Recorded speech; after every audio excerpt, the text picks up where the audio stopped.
Hey, you pencil neck geeks, it's your boy Jay here with Belief Suspended Wrestling. And today we are here to update you on the G1 Climax.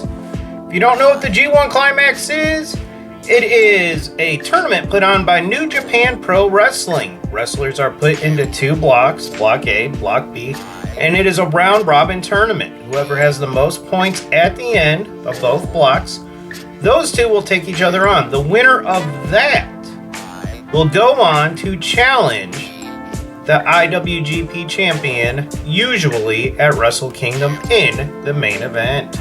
As we went through, there's been a couple instances when that didn't happen, but watch the last video for that.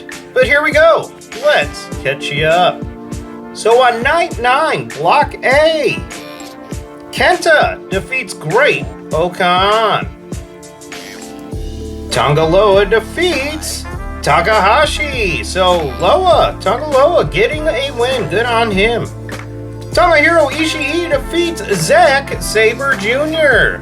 Uh-oh, there goes some of the theories I had earlier on him. Kota Ibushi defeats Shingo Takagi. So that was the first night there of, night number 9. So let's go to night 10. This will be the B block. Chase Owens gets a win. If you watched the last video, I did not think Chase Owens would get a win whatsoever. Chase Owens defeated Tanahashi. Oh, wow. Evil defeats Tama Tonga. Jeff Cobb defeats Taishi. Hiroki Goto did it right that time. Defeats Yoshihashi. And Okada defeats Sonata. So, not a lot of big surprises there other than the Chase Owens win. Yeah, if you watched my last video, I thought Chase Owens was going to have 0 wins. So, it is what it is there. So, let's go on. Here we go, night 11. Kota Ibushi defeats Tonga Loa. So, Tonga Loa back to his losing ways. Like I said, if it was up to me, I would have had Tonga Loa and Tama Tonga win both their blocks and battle each other for a chance at the World Championship at Wrestle Kingdom, but what do I know? Tama Tonga only cut one of the best G1 promos ever, 4 years ago? Basically pointing out we see the same faces, the same winners all the time, we need some fresh blood, but hell, let's go with the same old thing. Anyway, Zack Sabre Jr. back to his winning ways, defeating Takahashi. Shingo Takagi defeats Toru Yano. Tomohiro Ishii defeats the Great Okan. If you notice on Block A, they're only having 4 matches as opposed to 5 on Block B. That is because Naito has been injured and he automatically forfeits all of his matches. So Kenta benefited from that on this night and got his automatic 2 points for the forfeit. Night 12. Yoshihashi defeats Tama Tonga. Hiroki Goto defeats Chase Owens. Chase Owens back to his losing ways. Okay. Jeff Cobb defeats Sonata. Evil defeats Tanahashi. And Okada defeats Taichi. And we have had night 13, which would be an extra night for Block A. Block B isn't there yet, but let's go ahead and get with those results. I'll probably go back over them on the next video. But Tomohiro Ishii defeats Takahashi. Kenta defeats Zack Sabre Jr. Toru Yano defeats Takahashi. Takagi defeats Tonga Loa. And Kota Ibushi defeats the Great Okan. And that was a shocker to me. I thought Great Okan was going to go undefeated in this. So now I'm assuming you're probably going to want to know the standings here. And let's get to Block A. Kota Ibushi. Right now with 12 points, he is the leader on Block A. Tomohiro Ishii at 10 points. Toru Yano, 8 points. Takagi, 10 points. Naito, like I said, withdraw. 1 match, 1 loss, 0 points. Zack Sabre Jr., 10 points. The Great Okan, 8 points. Kenta, 10 points. Tonga Loa, 4 points. And Takahashi, 4 points. So right now what it's looking like in Block A is Kota Ibushi is by far looking to be the favorite. It's looking like either Zack Sabre Jr. or Tomohiro Ishii, possibly Kenta, are going to make a run in the last 2 nights here, maybe to challenge him for the winner of that block. But we'll see what happens. Alright, now we block B. Tanahashi with only 6 points. He's only at the mid-range there in his block, in Block B. Okada, undefeated right now, 12 points in his block. Hiroki Goto, 4 points. Yoshihashi, 4 points. Sanada, 4 points. Taichi, 4 points. Jeff Cobb, another one that is undefeated in his block, 12 points. Evil, 10 points. Tama Tonga, 2 points. Chase Owens, 2 points. Why Chase Owens needed to get a win, I have no idea. But the story that we're going to go with here on this block, it looks like we're probably going to have an undefeated Okada take on an undefeated Cobb, which will basically be the winner of that match is going to be the winner of that block, is most likely how it is going to play out. Let's see when they will be taking each other on.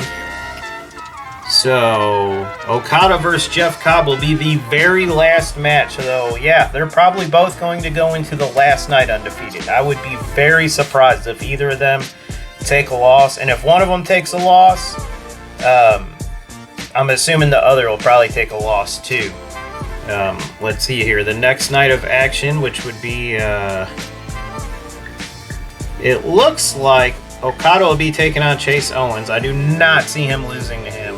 And Jeff Cobb losing to Tanahashi. I do not see that happening with the way Tanahashi's been in this tournament. Just doesn't seem like the Tanahashi of old. And maybe he is getting old. Maybe he, we're at that point now where,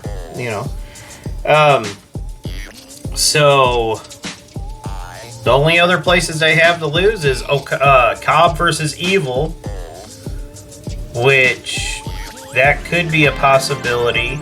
And then if Evil beats Cobb and then Okada loses one of his 2 matches, even if Okada loses his match to Jeff Cobb, actually, we'll have a 3-way tie. It would be, if Evil goes undefeated for the rest of the block as well, it would be Cobb, Okada, and Evil. But right now, it's looking like it's gonna go into the last night, and it's gonna be Okada versus Cobb, and the winner of that will be the winner of Block B. And in my opinion, it looks like, because of the way matchups are, Kenta versus Ibushi, Kota Ibushi in that last night of Block A action, Kenta may be making a run, and that may be the match as well for the winner of Block A. So it looks like we got some favorites here, but it looks like Kota Ibushi or Kenta is looking like to be the winner of Block A, and either Okada or Jeff Cobb to be the winner of Block B. So go ahead and comment who you would like to see win. And if we get the match of Kenta versus Jeff Cobb, who'd you like to win that? Okada versus Jeff Cobb. Or not Okada, I'm sorry. Ibushi versus Jeff Cobb, who'd you like to win? Or Ibushi or Kenta versus Okada, who'd you like to win there? Pretty much just tell me who you'd like to see win. And we will be back to you, at least with G1 action. Looks like next weekend. We'll be on the eve of the final night of Block A and Block B the next time we get back to you on the G1. So let's go ahead and switch focus now. So MLW, let's get into some MLW Fightland action, and the match that me personally have been waiting 2 years to see. And it really didn't seem like it was a possibility when the dynasty was together. When MJF was still at MLW. It didn't seem like Hammerstone really would have went after Contra. That didn't seem like something that would be in his character to do. And MLW basically had a soft reset through the pandemic. And Hammerstone deserved to be champion. He was a powerhouse. He has the look of somebody you'd want to be your champion. But so does Jacob Fatu. Not taking anything away from him. And the way that they were able to keep the interest for these 2 years, even though it was kind of like an off and on, the Dynasty did have a little bit of skirmish against Contra, and that kind of went to the side. And then they had a skirmish, and then it kind of went to the side. And then, like I said, with the soft reset, and then Hammerstone going to win Battle Riot. Then there was no way for Contra to hold off Hammerstone from challenging for the title. And Hammerstone held that openweight title for a while and defended it quite well all the way through. And this was... I was happy what MLW did. It made sense why Contra was not there at the ring to basically stop Hammerstone from winning this match. Contra unit did try to come down to the ring with Jacob Fatu. And guess what? The whole MLW roster was there.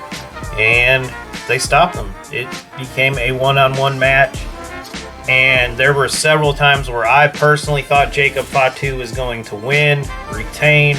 Because this was a story that if Hammerstone lost, he's the type of character you could have seen coming back with a redemption angle to win. Now, in my opinion, it would have been a mistake if he lost.